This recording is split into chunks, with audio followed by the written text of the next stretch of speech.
Señor fiscal, quedaba en el aire el planteamiento que hacíamos sobre el concepto de pena como pena privativa de libertad como respuesta principal y fundamental frente a crímenes, y mucho más en los casos de crímenes masivos, y o el concepto de pena integral, en donde se integran en el propio concepto no solo la privación de libertad, sino también las medidas alternativas, sino también las medidas de reincorporación o contribución a la reconciliación, a la reparación, que es un poco lo que reviste o lo que da sentido a la denominada justicia transicional. Y me gustaría que comentara, contraponiendo este modelo, al modelo, por ejemplo, usted ha citado hace un momento el caso Argentina. El caso de Argentina, de la dictadura argentina, lleva razón en cuanto a lo que sucedió durante un tiempo, pero después del año 2003 se produce exactamente el efecto contrario, es decir, solo la justicia y la retribución a través de penas proporcionadas es la que se está adelantando. Es verdad que no sobre todos y cada uno de los actores, que será un tema que después entremos a valorar, pero digamos que ese es el modelo de contraposición dentro de la región donde nos encontramos, el modelo colombiano, que en medio de un conflicto aplica medidas transicionales y de integralidad de una pena, es decir, un concepto más avanzado, diferente, y la reacción de la justicia argentina, que exige justicia hasta los límites que los propios tribunales establezcan. Mire, Pedro, Baltasar, cuando nosotros estemos hablando de cuál es la pena justa y la pena retributiva, la pena que realmente sea una pena proporcional al daño causado, tenemos que tener en cuenta que los parámetros de justicia ordinaria no son los mismos a los parámetros de una justicia transicional. Cuando se trata de justicia transicional, se permiten restringir un poco más el concepto de justicia retributiva, se pueden disminuir mucho más las penas aún frente a graves violaciones a los derechos humanos. Poder hacer una delimitación taxonómica de cuáles serían, por decirlo así, esas tarifas de penas que podría permitirse en una justicia transicional, eso es imposible. Yo creo que ya en la Corte Interamericana de Derechos Humanos, cuando en cierta forma hizo un examen del caso de la Ley de Justicia y Paz, la Corte Interamericana llegó a la conclusión de que no podemos decir de que la pena justa es frente a graves violaciones de los derechos humanos, es una pena fijada de antemano de 10, 15 o 20 años de prisión. Es decir, no puede existir un parámetro fijo, matemático, inamovible frente a graves violaciones a los derechos humanos para decir, mire, este es el parámetro, esta es la línea media y a partir de aquí todo lo que se vaya hacia atrás es impunidad y hacia adelante se puede permitir. No podemos decir que la línea media son 15 o 20 años para que haya justicia. Estamos frente a un concepto moderno de justicia, a un concepto moderno de derechos fundamentales, que es el concepto de derecho dúctil.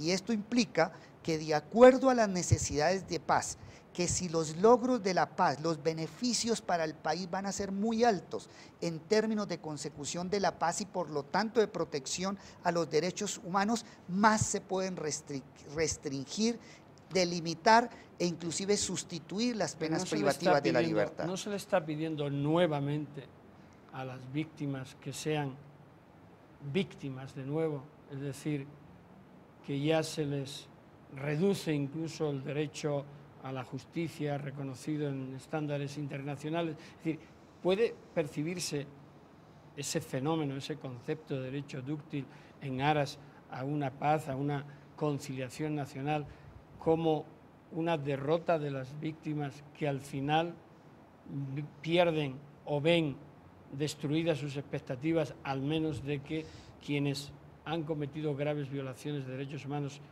estén entre rejas? De ninguna manera, porque también uno de los presupuestos fundamentales del nuevo marco para la paz es de que sin reparación a las víctimas no se puede construir un verdadero proceso de justicia transicional.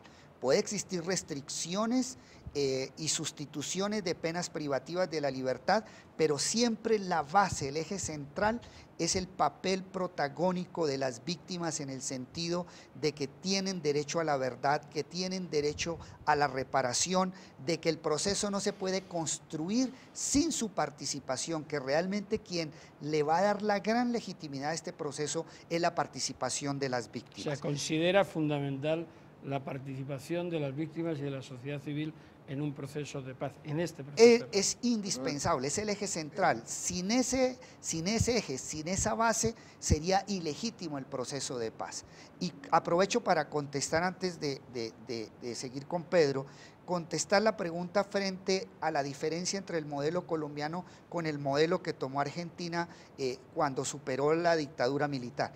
Es que lo que prohíbe el derecho internacional de los derechos humanos y el derecho penal internacional son las amnistías absolutas. ¿Cuáles son las amnistías absolutas? Las amnistías absolutas son aquellas autoamnistías, o sea, amnistías que han producido tipo Fujimori, tipo la autoamnistía que profirió la ley de obediencia debida en Argentina para realmente ellos mismos perdonarse sus propios crímenes. Pero en Colombia nosotros no estamos hablando de autoamnistía, nosotros no estamos hablando de un gobierno ilegítimo o de una junta militar ilegítima proponiendo un marco de impunidad para sus propios crímenes. Es una gran diferencia. Lo que también prohíbe el derecho internacional y el derecho penal internacional son amnistías absolutas, es decir, amnistías que se construyen con el simple perdón de penas, pero que nunca tienen el componente de verdad, que nunca tienen el componente de reparación. El derecho penal internacional acepta frente al Estatuto de Roma, inclusive las amnistías condicionadas. ¿Por qué se llaman amnistías condicionadas? Porque como la misma palabra lo dice, se trata de un tratamiento punitivo preferencial, específico, excepcional, pero sobre la base de condiciones. ¿Y cuáles son esas condiciones? Que exista verdad, que exista reparación, que sea un mecanismo para la superación del conflicto, que se desarticulen absolutamente las organizaciones criminales, que exista dejación de las armas, que se abandone el secuestro, que no se sigan involucrando a los niños en el conflicto. Es decir, la condición fundamental es: vamos a hacer un tratamiento punitivo excepcional, pero sobre la base de que vamos a superar el conflicto armado, pero sobre bases firmes de verdad, reparación y de justicia, así sean mecanismos alternativos a la privación de la libertad. No, pero es nuclear lo que es nuclear el tema. Pensemos en la gente. Ustedes dos tienen una discusión conceptual y el principio por proporcionalidad, no estamos hablando derecho de la amnistía. dúctil. No, aquí lo que tenemos que plantearnos es un punto clave, pensando en el televidente, pensando en el ciudadano que va a haber una mesa de negociación. Dice usted, hay los elementos jurídicos necesarios a través del marco jurídico para la paz para enfrentar un proceso en el cual se establece eso. ¿Ese marco jurídico para la paz le da un espacio a la participación de las víctimas en el proceso? Sí. ¿Le da unas posibilidades de reconocimiento, de resarcimiento, de reparación? ¿Y eso, señor? Desde luego, es como decía Pedro, el eje central de este proceso tienen que ser las víctimas.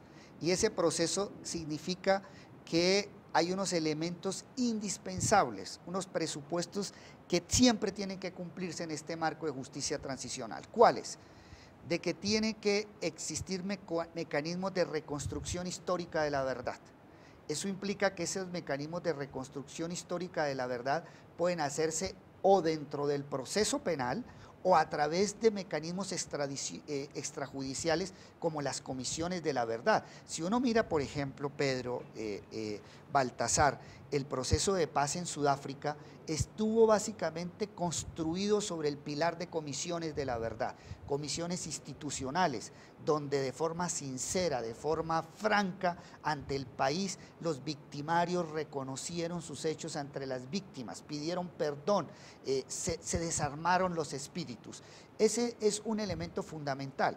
El otro tiene que hacer ese trabajo institucional de esa recopilación desde el punto de vista normal? Yo creo que el nuevo marco para la paz plantea dos escenarios para reconstrucción de la verdad. Un primer escenario, que es el escenario judicial, en el cual se impone una nueva concepción del proceso penal. Ya no es un proceso penal orientado exclusivamente a imponer una sanción, ya no es un proceso penal edificado simplemente sobre un debate entre la fiscalía y el imputado o el acusado, sino que tiene que ser un proceso penal construido sobre la base de que en el proceso penal tiene que existir un encuentro entre el victimario y la víctima, que en el mismo proceso penal tenemos que reconstruir la verdad de los hechos, que tiene que ser un proceso penal entendido como diálogo, como encuentro. Además de ese escenario judicial, también existe un escenario extrajudicial, sí, que es la obligación de la creación de una gran comisión de la verdad. Eso lo hizo Argentina con la comisión Sábato, lo hicieron en el proceso sudafricano, pero ya es una comisión integrada por personas de unas altas calidades éticas en el país, de total independencia, que puedan contribuir a reconstruir la verdad de todos estos hechos y además que sea a partir de esas comisiones de la verdad como se generen los criterios que tiene que aplicar la Fiscalía General de la Nación para la investigación de los casos que deben ser investigados, acusados, juzgados y llevados a la justicia. Como fiscal general, ¿tiene la Fiscalía, usted puede darle la garantía a los colombianos de que tienen institucionalmente la capacidad para emprender ese proceso, para asumir esa responsabilidad? En este momento estamos haciendo una gran reingeniería administrativa, una gran reingeniería institucional para preparar a la Fiscalía General de la Nación ante los nuevos desafíos que vienen frente a un proceso de paz. Porque es que tenemos en este momento que va a existir la convergencia de dos grandes escenarios. Tenemos todavía un proceso en curso con las autodefensas de desmovilización del paramilitarismo, en los cuales puede existir la posibilidad de más de 30.000 desmovilizados a los cuales todavía no se les ha resuelto su situación, sí, y que tenemos que concluir. Y un nuevo escenario, porque yo soy optimista con el proceso de paz, Pedro, Baltasar, creo en el proceso de paz. Creo que hay seriedad de las FARC en este momento para hacer unas negociaciones que lleven a una paz duradera y estable, y es un nuevo escenario en el cual tenemos que recibir más de 10.000 excombatientes provenientes de las FARC y del ELN. O sea, va a llegar un momento, pienso en el 2014, donde vamos a tener 30.000 desmovilizados de las autodefensas, más 10.000 excombatientes de las FARC, más todo el entorno que va a surgir de los colaboradores, de los instigadores, de los que financiaron. O sea, se avecina un proceso de grandes magnitudes y por eso ya estamos preparando una reingeniería institucional de la Fiscalía para estar preparados para ese nuevo escenario que vendrá probablemente en el 2014. Yo quiero retomar el tema de la amnistía, porque antes ha quedado un poco en el aire. Usted habla de amnistía condicionada y la pregunta es, ¿amnistía condicionada es igual a impunidad? Porque cuando se habla de amnistía, el equilibrio o el equivalente en el lado opuesto es inmediatamente impunidad. Sí. Es decir, ¿qué quiere decir con amnistía condicionada? Es verdad que Naciones Unidas habla de las amnistías, de que se pueden en momentos determinados darle un contenido amplio, pero a la vez también dice que hay que reducirlas.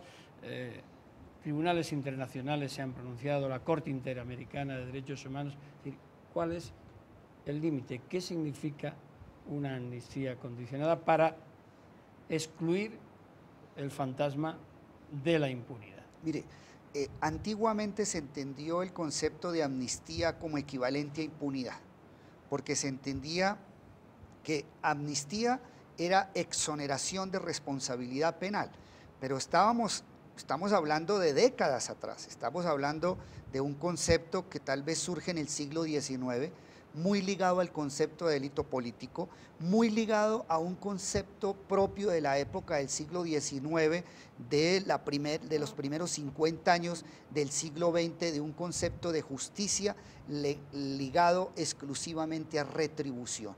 Es decir, amnistía significaba impunidad porque no existía pena. ¿Y por qué se ligaba a impunidad?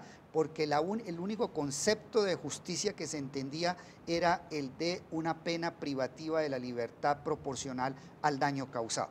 En la actualidad no, en los últimos 50 años nosotros estamos trabajando con primero un concepto de justicia distinto. Ya no es el concepto de justicia retributiva, sino que modernamente y en los procesos de justicia transicional hablamos de justicia restaurativa. O sea, no podemos reducir la justicia a pena privativa de la libertad, sino es una concepción mucho más amplia de la justicia. En esa concepción amplia es donde usted marca la necesidad de una comisión de la verdad. Claro. Por lo que ha comentado, entiendo que se pronuncia por una comisión de la verdad complementaria o incluso suministradora de elementos para la acción de la justicia en la medida en que corresponda o se defina. ¿Es así? Exactamente, Baltasar. Es decir, ahora cuando se habla modernamente de amnistías condicionadas, no es el concepto viejo de amnistía. El concepto viejo de amnistía que significaba amnistía igual a impunidad, ahora no. Ahora se habla de amnistía condicionada porque es una amnistía con justicia. Porque es una amnistía donde los tres elementos básicos de la justicia restaurativa, que son verdad, justicia y reparación, entran en el escenario. Es que amnistía condicionada implica necesariamente hacer justicia a través de muchos mecanismos integrales, es decir, hacer justicia a través no solamente de la pena privativa de la libertad, sino sumando muchas otras aristas que lo que quiero significar es que el concepto de justicia no se reduce a pena privativa de la libertad, es más integral. Y por eso entran las comisiones de la verdad.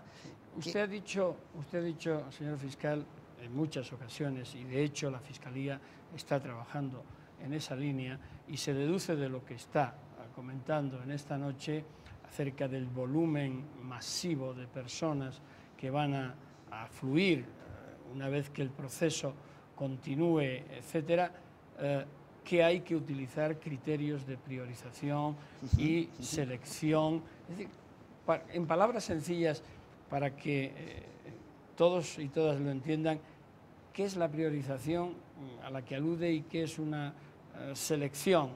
Es decir, la selección implica impunidad, la priorización supone también olvido de casos que pueden ser también muy importantes.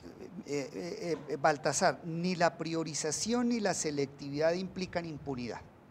Y son dos conceptos, yo creo que son complementarios, pero tienen ciertos matices importantes que lo diferencian.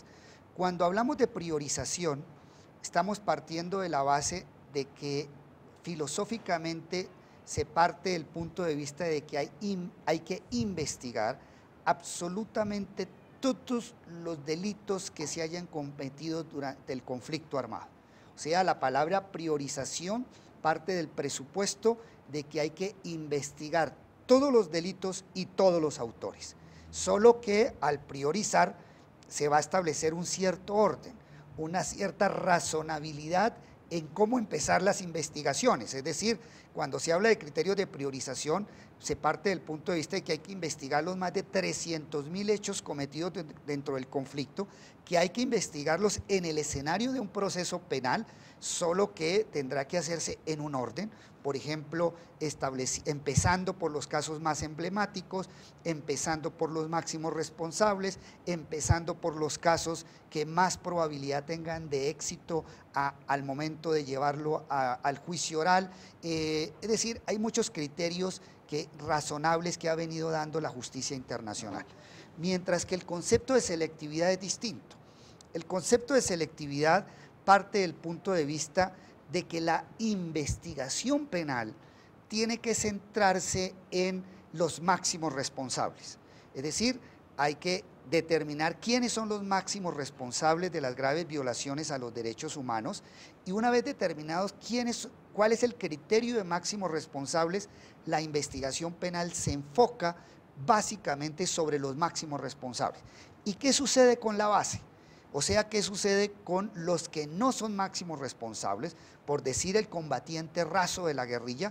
Frente a ellos, lo que sucede es que hay un tratamiento distinto, en el sentido de que a esas personas se les puede dar principio de oportunidad, o a esas personas se les puede dar libertad provisional, es decir, un tratamiento diferenciado.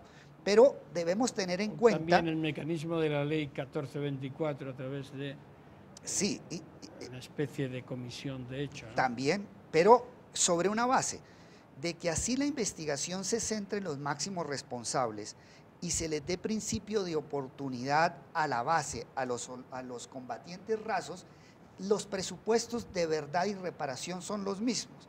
Así, desde el punto de vista penal, la investigación sea contra los máximos responsables, que los de la base sean beneficiados con un principio de oportunidad, no significa que no se establezca la verdad. Siempre en el concepto de selectividad va implícito y como condición indispensable verdad, reparación, comisiones de la verdad, integración de las víctimas, participación de las víctimas. Es decir, sí. Si bien se trata de dos modelos distintos, ambos modelos siempre están estructurados sobre unas bases comunes que son verdad, justicia y reparación, pero un concepto de justicia distinto. Fiscal, el tiempo se agota y nos da para una última pregunta. Oyéndolo a usted, oyendo las preguntas de Baltasar, yo como ciudadano me pongo en el lugar y digo, el gobierno ha definido una mesa de negociación donde hay exmilitares, expolicías, donde hay un representante de los empresarios, y eso está muy bien. Y de pronto los oigo a ustedes hablando del principio de selectividad, priorización, jerarquización. ¿Qué pasa? ¿Eso dónde se discute? ¿En la mesa de negociación? Si en la mesa de negociación están dos partes, una que está de un lado de la mesa el gobierno representando al Estado y con un negociador, y al otro lado está la guerrilla, ahí luego van a pactar el tema de la justicia. ¿En qué punto entra la justicia? ¿Dónde va a haber el criterio de selectividad? ¿Ahí tienen que acordarse? Sí, indiscutiblemente yo creo que uno de los temas de la agenda de la negociación va a ser cuál va a ser el tratamiento de los desmovilizados, cuál va a ser el tratamiento judicial de la guerrilla. Y ahí tendrá que establecerse unos parámetros generales, pero los desarrollos de qué se entiende por máximos responsables, de si se utiliza modelo de priorización o modelo de selectividad, cuál va a ser el tratamiento ya específico frente a los rasos, a los excombatientes de la base, si es principio de oportunidad o condena o suspensión de la pena o una libertad dentro del proceso o judicialización integral, lo tiene que hacer el Congreso a través de una ley estatutaria que indiscutiblemente tiene que incluir en esos debates democráticos a las víctimas, porque, repito, este proceso solo tiene legitimidad en la medida en que estén reparadas y se le garantice a las víctimas verdad frente a los hechos cometidos. Mi última puntualización, porque creo que ha dicho, al hablar de este marco que tiene que ser definido desde la Fiscalía, desde el Congreso, desde las instituciones, me refiero a la acción de la justicia, y que tampoco puede esperar a que lleguemos al final del proceso, porque hay una situación judicial evidente, que es toda la derivada de la ley de justicia y paz, que hay que atender. Y creo que ha dicho algo que es muy importante y que de alguna forma contesta a algunas críticas o a algunos planteamientos que se vienen haciendo, y es que los criterios de priorización en ningún caso significan ausencia de investigación. ¿Es correcto? Correcto, que los criterios de priorización lo único que van a hacer es adelantar en algunos supuestos la investigación, porque el contexto y la gravedad o otros factores que confluyan en definir esos criterios exigen que se hagan primero que otros. Sí, es así. Es correcto. Y que la selección no significa tampoco impunidad para ninguno de los escalones, sino distribución de las áreas de responsabilidad de cada uno de ellos. Exactamente, Explíquenos eso. principio de selectividad implica delimitación de ámbitos de responsabilidad al interior de una organización criminal. Los máximos responsables tienen unos mayores niveles de imputación y por lo tanto frente a ellos hay que enfocar primordialmente la investigación criminal y frente a lo que es la base de esas estructuras criminales, de las bases de los combatientes, frente a ellos también va a haber investigación, también va a existir en cierta forma un tratamiento penal, solo que diferenciado, y mecanismos complementarios de verdad y reparación con participación de víctimas. Pues muchísimas gracias por mi parte, porque ya Pedro es el que va a cerrar. Este ha sido Eduardo Montealegre, el fiscal general de la Nación. Muchas gracias, señor fiscal. Ha hecho puntualizaciones muy relevantes. Ha establecido un elemento que aclara la diferencia y por qué la necesidad de una legislación diferente cuando se trataba de negociar o el proceso de desmovilización, de desarme con los paramilitares, del proceso de terminación del conflicto armado con la guerrilla. Nos ha esclarecido con suficiente sencillez, pero con suficiente profundidad, esa diferencia, la diferencia en la legislación que se necesita para uno y otro personaje. Nos dio elementos que nos diferencian también la naturaleza jurídica de cada uno de estos personajes. Nos dio elementos también para entender el alcance del proceso judicial que se viene y el componente del desarrollo judicial en el camino a la terminación del conflicto.